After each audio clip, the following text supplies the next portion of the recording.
আজকে আমরা 3 বিধায়ক এই ফর্মগুলোতে 3 বিধায়ক আমি আনন্দময় বর্মন এবং দুর্গা মুর্মু আমরা এখানে এসছি আমাদের যে বিভিন্ন 6 নম্বর এবং 7 নম্বর ফর্ম সেই ফর্ম জমা করবার জন্য এই ফর্ম আমরা জমা করবার জন্য এসডি অফিসে এসছি। ইয়ারও সাহেবের সাথে দেখা করব।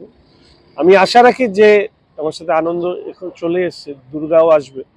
আমরা দেখব যে এই ফর্ম নেওয়ার ক্ষেত্রে কি ভূমিকা নেয়। এর আগের দিনও আমরা এসছিলাম, তখন ফর্ম নেওয়া হয়নি।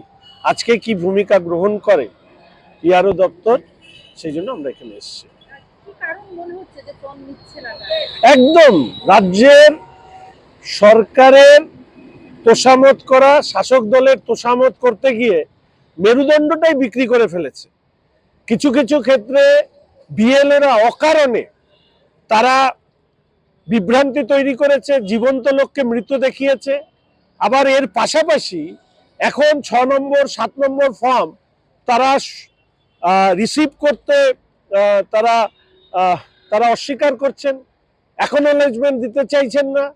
সরকারের তোষামত, তৃণমূলের তোষামত করা ছাড়া এই অংশের বিএলএ বা ইআরওদের অন্য কোনো কাজ নেই। ফলে স্বাভাবিকভাবে আজকে আমরা বিধায়ক এবং বিএলএ ওয়ানরা এসছি, আমরা কথা বলবো এবং দেখে পরবর্তী পদক্ষেপ নেব। না, আমি জানি না আমাকে নিয়ে ওনাদের অ্যালার্জি আছে কিনা। আমি এর আগে 4 বার এসছি, কোনোবার এসডিও দেখা করেননি, এসডিও সাহেব দেখা করেননি। অথচ জনপ্রতিনিধিদের সাথে যে আইন আছে সেখানে তাদের জনপ্রতিনিধিদের সঙ্গে কি ধরনের আচরণ করা দরকার, কিভাবে কথা বলা দরকার, তাদেরকে কিভাবে সম্মান প্রদর্শন করা দরকার, এটা তারা জানেন। আইএস অফিসার তারা জানেন না।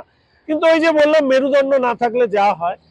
ফলে শাসক দলের তাবেদারি করতে গিয়ে বিরোধীদেরকে যারা আজকে উপেক্ষা করছেন, আমি শুধু এইটুকু বলবো যে সরকার স্থায়ী, দল অস্থায়ী।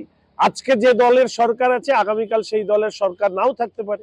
ফলে স্বাভাবিকভাবে তখন এই অফিসাররা কি ধরনের ভূমিকা গ্রহণ করে সেটাও আমরা দেখব।